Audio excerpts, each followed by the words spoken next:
मोदी जी हजारों करोड़ रुपए के प्रोजेक्ट का उद्घाटन करेंगे। पहले मोदी जी को ये बताना है कि 2015 में 1,25,000 करोड़ रुपए के विशेष पैकेज की घोषणा बिहार के लिए उन्होंने आरा से की थी। 2015 के बाद से दिल्ली में और बिहार में दोनों जगह भाजपा जदयू की एनडीए की सरकार है।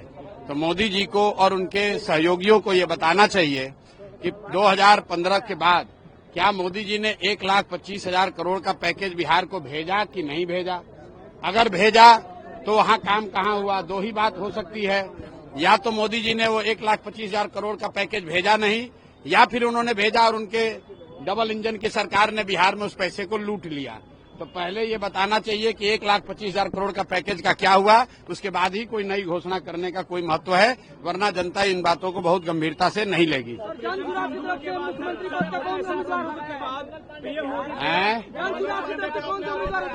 मंगल पांडे पे आपने आरोप लगाया था कि आप उनको नहीं जानते हैं। किसके ऊपर क्या भाई, कोविड हुआ था तो बिहार का स्वास्थ्य मंत्री कौन था। कोविड में पूरे देश में सबसे कम कोविड का टेस्ट कहाँ हुआ। पूरे देश में कोविड के दौरान सबसे ज्यादा दिक्कत किसको हुआ, सबसे ज्यादा ऑक्सीजन की कमी कहाँ हुई, कहाँ पर लोग मारे मारे दौड़े। और जब ये कोविड का दिक्कत हुआ था उस समय बिहार का स्वास्थ्य मंत्री कौन था। यही व्यक्ति थे जो कह रहे हैं कि अभी बिहार में मंगल राज चल रहा है।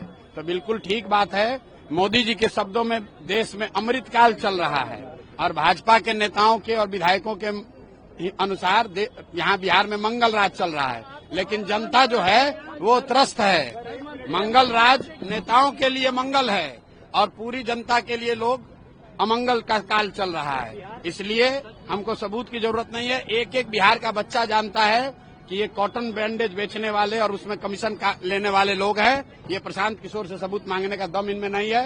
अगर हम गलत बोल रहे हैं तो जाओ कोर्ट में केस करके देख लो।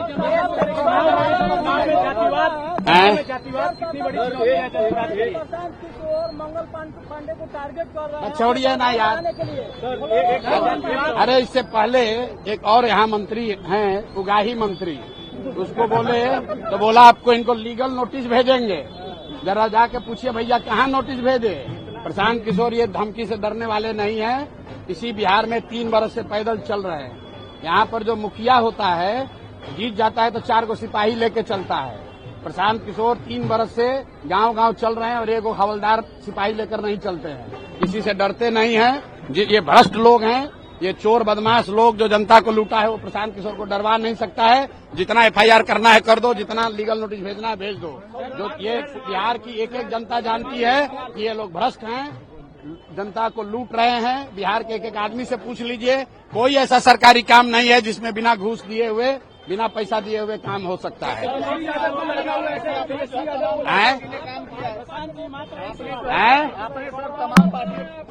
क्या? अरे भाई अभी तक तो कह रहा था कि हम भाजपा का बी टीम है, अभी कह रहा है कि भाजपा वाला हमको गाली दे रहा है। भाई जब जब जनता खड़ी होगी तो जो लोग मुफ्त में जनता को लूट रहे थे वो चिल्लाएंगे ही। अब चुनाव सामने है, 5 महीना के बाद सत्ता हाथ से चली जाएगी। आपको कैमरे पर कह रहा हूं, लिख लीजिए। 2/3 से ज्यादा विधायक बिहार में, 2/3 से ज्यादा विधायक चाहे किसी पार्टी का हो, वो चुनाव निश्चित तौर पर हारेगा। क्योंकि जनता बिल्कुल यहाँ के अभी के स्थानीय प्रतिनिधियों से नाराज है, चाहे वो किसी दल का हो। क्योंकि किसी ने जनता के लिए कुछ नहीं किया है। जो सिटिंग विधायक है वो अपना जान जाए, उसको हारना ही हारना है। कोई जीते, जनसुराज जीते या कोई जीते, लेकिन जो विधायक जीता हुआ है उसको तो हारना ही हारना है। जनसुराज कितनी सीटें देख रही है आने वाला विधानसभा में? हम लोग इतनी सीट देख रहे हैं जो कि बिहार के व्यवस्था परिवर्तन के लिए काफी होगा। बिहार में परिवर्तन होकर रहेगा, बदलाव होकर रहेगा, कोई रोक नहीं सकता है।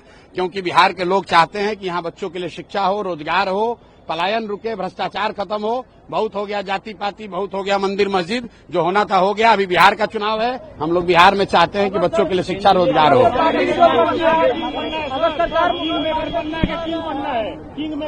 किंग मेकर ही बनना है। बिहार की जनता को इस बार राजा बनाना है।